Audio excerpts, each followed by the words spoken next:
What is the true cost of ambition? Have you ever thought about that?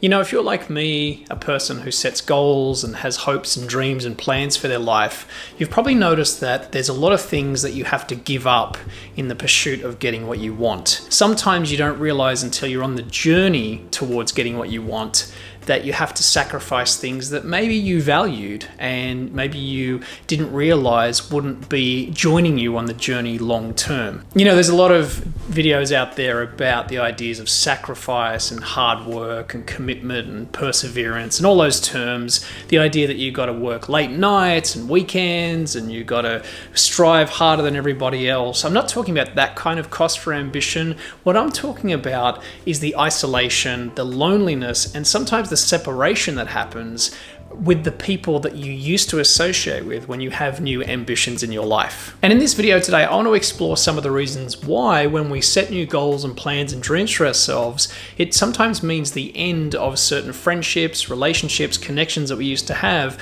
As we evolve and we grow, we kind of leave some things behind. I want to look at why that happens, and I want to look at whether it's worth it in our own individual lives. It's a choice each of us have to make, but I want to share some ideas that I've learned that maybe will give you a better perspective when you're pursuing the ambitions in your life and you're realizing the true cost of those ambitions.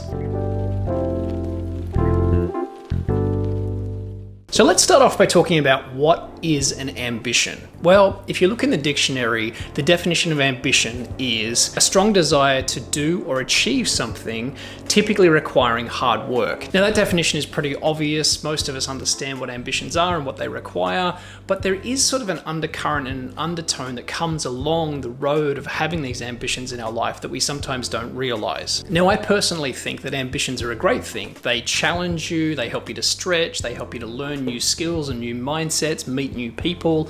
They also give you a sense of fulfillment and meaning on the journey of your life. There's a huge amount of benefits of having ambitions in your life, but they also come with drawbacks. And before we get into the details of what I believe the true costs of ambition are, I want to talk about intrinsic and extrinsic ambitions. So I've sort of identified these two different types of ambitions that I have and I've observed in other people. The first is intrinsic, which is where you are driven by something internal. There's an interest, there's a passion, there's a desire, something that you're drawn to. For me personally, it was public speaking. Whenever I would see someone speak in public, I was kind of drawn to it and I wanted to do it for myself. Nobody in my family was a public speaker, nobody I knew was a speaker, but I just had this kind of compulsion to do it for myself. So that's an example of an intrinsic ambition. You probably have things like that in your life, passions and interests, things that you kind of can't forget about no matter how much you try. On the other side, we have extrinsic ambitions, and these are the ambitions that are generally given to us by other people or we influenced into wanting for ourselves. You see this in the classic example of someone, say, whose father is a doctor and they're influenced to become a doctor as well. Whether that's right or wrong isn't really the case, but the key thing here is that they've been influenced by someone else in their life, by society or by a peer group or by their family. Someone has influenced them to have that ambition. And those extrinsic ambitions, which is hard to say, are the ones that sometimes cause us to become unstuck because they're not really what we want deep down. They're not the things that we're passionate about, but because we live in a society and we live in a community and a family, we kind of push ourselves towards those ambitions anyway. You see this a lot in the corporate world. People who aren't really loving their careers, but are pushing themselves up the ladder because of the money and the status and the rewards. That is an extrinsic ambition that they're chasing. Again, not necessarily the worst thing in the world, but it is something that is a different type of motivation than an intrinsic ambition.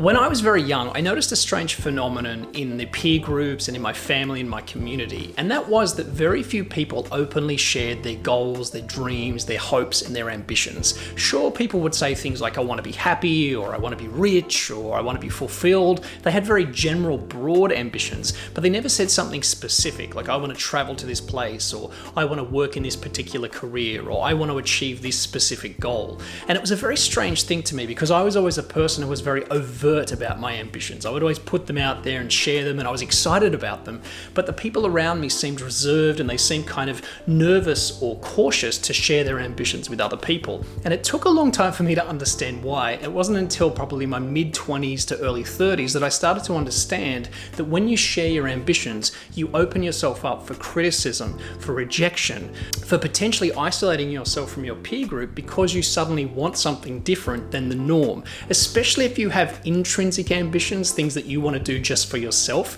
very often the people in your life won't understand them or won't relate to them as much, and they tend to criticize you or they tend to question you when you want to go for them. And this brings me to my point about what I believe the true cost of ambition is, and that is loneliness. Very often when you have an intrinsic ambition, something that you really want to do in your life, you might find that the people you grew up with in your family, your peer group, your community, they don't share that same intrinsic ambition. They are more focused on extrinsic ambitions, the more general type ambitions that most people have for life.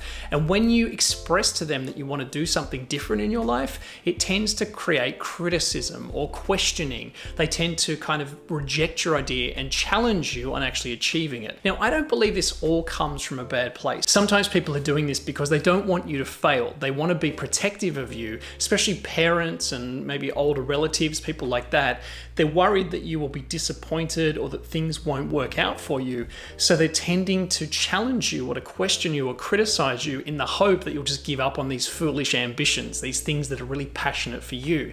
This is very common when you're young. However, there's another reason why people tend to do this. Very often they feel like if you choose to do something different in your life, you'll no longer be part of their peer group. You'll no longer belong. You'll no longer fit in. And that's scary for them because they value you being part of their peer group. They want you to live in the same way as them and to have a very similar lifestyle, but you might choose something different for yourself. And that's what leads to the criticism and the questioning and the pushing back that you get from people when you have ambitions. And very often this is what leads to the loneliness that you feel. You sometimes feel like you're completely alone on the journey, especially if you have an intrinsic ambition that other people around you don't seem to have. But here's the most important thing that I want to share with you.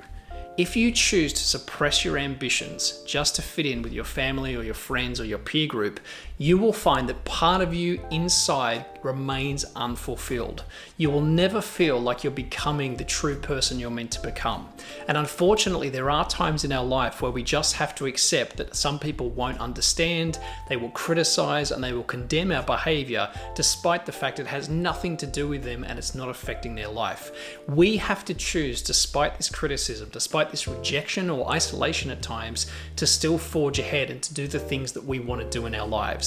This, I believe, is the true cost of ambition. This is the most difficult part, not the hard work or the persistence, but the fact that you have to separate, you have to move on sometimes from people that you love very dearly, and you have to find new people in your life who are a better reference group and are going where you want to go.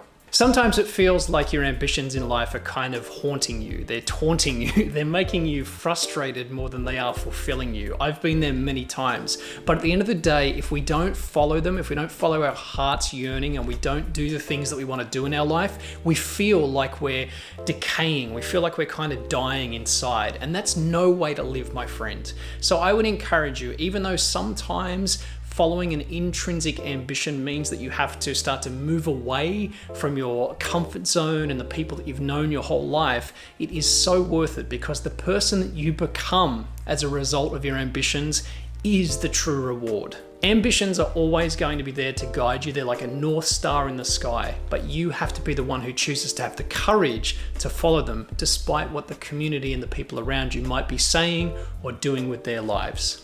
Hopefully this idea has been valuable for you. If it has, please leave a like and consider subscribing to this channel. I'd love to have you with us as part of our community. My name is Daniel Midson-Short. Thank you for watching and thank you for improving yourself.